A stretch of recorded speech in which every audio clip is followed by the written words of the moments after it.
একটি ছোট্ট দরিদ্র কুকুরছানা ছিল, নাম তার রিকো।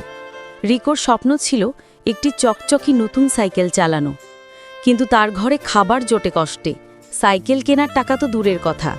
তবুও রিকো প্রতিদিন দোকানের সামনে দাঁড়িয়ে সাইকেলটাকে দেখত, যেন সেটাই তার একমাত্র আশা। তার বড়লোক বন্ধুরা তাকে দেখলেই হাসত, বলতো, ওর মতো গরিব আবার সাইকেল চালাবে।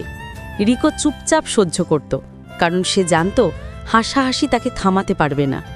একদিন রিকো পাশের জঙ্গলে পড়ে থাকা কাঠ, লোহা আর পুরনো চাকার টুকরা সংগ্রহ করতে শুরু করল।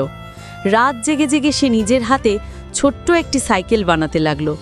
হাত কেটে গেল, চোখে ঘুম নেই, তবুও সে থামেনি। অবশেষে এক ভোরে তার সাইকেল দাঁড়িয়ে গেল, সাদামাটা কিন্তু ভালোবাসায় ভরা। রিকো সাইকেলে চড়ে যখন রাস্তা দিয়ে গেল, তার আগের সেই বন্ধুরা চুপ হয়ে গেল। তারা প্রথমবার বুঝল, স্বপ্ন টাকা দেখে নয়, সাহস দেখে পূরণ হয়। রিকো হেসে বলল, আমার সাইকেল দোকানের নয়, আমার পরিশ্রমের। আর সেই দিন থেকেই তাকে নিয়ে কেউ আর হাসাহাসি করেনি।